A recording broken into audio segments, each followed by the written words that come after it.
All Odisha कर्मीଙ୍କ तरफରୁ ओडिशार 314 blocker mission शक्तिर महिला और पुरुष निज निज हक पई धारणारे बसिथिबा बेले रायगड़ा जिला मुनिगुड़ा ब्लॉक आगरे मध्य हक पई धारणारे बसिछंती। मुनिगुड़ा ब्लॉक र 17टी पंचायतर प्राय 221 जन महिला और 15 जन पुरुष पूर्वरु नवीन सरकारक समय रे महिला माननकु सशक्त करने दिगरे एक जुगान्तकारी अध्याय सृष्टि करथिले। प्रत्येक गाँव आरंभ करी सहर जाए महिला स्वावलंबी करी एक सशक्त ओडिशा गठनर उद्देश्य को भंडूर करने अभियोगर चिठा को आभार करी महिला संपूर्ण निजत्व बोली किछि हाउ नाही। वर्तमान सरकार महिला को आहुरी दुर्बल करी सेमानंकु निष्पेषित करिबार अभियोग आसुछि। पार्बण ऋतुरे दुर्गा मांक आविर्भाव बेले महिला एबे गणधारणारे बसी निजर हकर लढेई पाई राजरास्तार कोणरे सेमानंक दाबी पूर्व सरकारंक परि स्थायी नियुक्ति,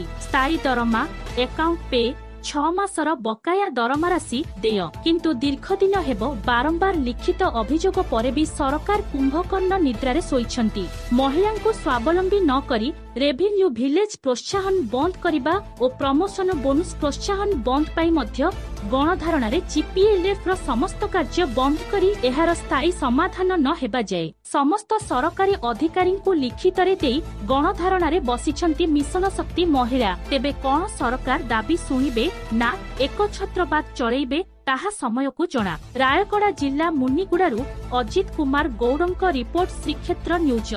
सरकार को मु कहबी जे महिला कौनसी प्रकार सुरक्षित नुहंती। प्रथमे मु कहबी आग कहते जे रास्तार महिला सुरक्षित नुहंती, किंतु मुझे कहबी कर्मक्षेत्र में महिला सुरक्षित नुहंती। कारण कर्मक्षेत्र में महिला जहाँ भी पारिश्रमिक बोली रोजगार करुँच किंतु सेटा भी विफल होती बोलिकी किछिटा गृहिणी अच्छा आम माँ मैंने अच्छु जे से दरमा पाई आम परिवार चल पोषण करुचु। आम जदि आम तो दरमा आमर तो कम किंतु सेतिकी सरकार देवाकू से ये करूना परफॉर्मेंस बाबद ने कहते। तेणु आम से 314 ब्लॉक आमर 6 गोटी कैडर पिला से संतुष्ट नुहंती। जे पर्यंत आमर स्थायी नियुक्ति, स्थायी दरमा, फिक्स सैलरीटा आमको देवेनी से पर्यंत आम ब्लॉक सम्मुखर गणधारणार उठबूनी। आम आज्ञा नमस्कार, मो ना हूँ धीरेन्द्र बेरुक, मो जड़े प्राणी मित्र। देखु आज्ञा आपण देखिपे आम वर्तमान राजा रास्तार कहीं सरकार आम प्रति एत अवहेला करिसंती। तेणु आम बाध्य होइछु राजरास्ता को ओल्हेइबा पई। तो पूर्व सरकार जो भली आमको देखुथिले वर्तमान सरकार आमको अणदेखा करिसंती।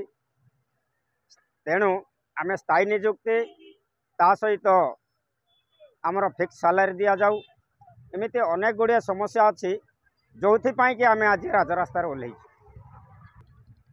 आज्ञा देखु हमको एसएचजी रु एसएमई करू बोली चाहूले नूतन सरकार आसती एसएचजी रु एसएमई कौन करेंगे घर कणर नारी मान बसई देकर निर्यातना होगापी सरकार छाड़ी देते। जेहेतु 6 मास आज प्राय आम दरमा पाइनु कि आमको से बाध्य करुँच इनसेटिव दरमा नियंतु न ने जदि आपण मानक सहकत लटिस कर बाहर करदेवाई भी धमक मिलूँ। सहित प्रशासन आमको धमक दौरान जदि कम नदेव राति 12टार फोन कर कम नदेले तुमको बाहर करदेव इनसेटिव बाबद सहित लिस्ट तर आज ही करा बाध्य कर। तेणु आम बाध्य हो आज गणधारणा को आसुचे आम पाने जेहतु सुरक्षित ना आम राजरास्तार बसिले आमको पब्लिक कि आमको सरकारी ऑफिसर माने सुरक्षा देवे बोली भावी राजरास्तार आज आम बस। आमर हूँ रूपावती नाला, मु जीपीएल कर्मी श्रमिक संघर ब्लॉक प्रेसिडेंट ता सहित मु जिला प्रेसिडेंट। आज गणधारणार द्वितीय दिन आम पहुँची गलुनी।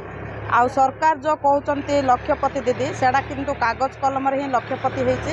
से लक्षपति दीदी चयन करने आम मानक ही दिन राति लगे आम ही लक्षपति दीदी से चयन करचु। जो मैंने चयन कर आज से राजरास्तार से पेट पाई ना खाद्य ना से चलनी बोली कि टंका किसी भी ना। आउ जो जिनस कम करने ऑफिसर लेवल रे जो सब प्रेसर होता आज किंतु आम ब्लॉक आगे बसीचु किंतु ब्लॉक प्रशासन एवं पर्यंत आम पाखे आसिक पहुँची ना।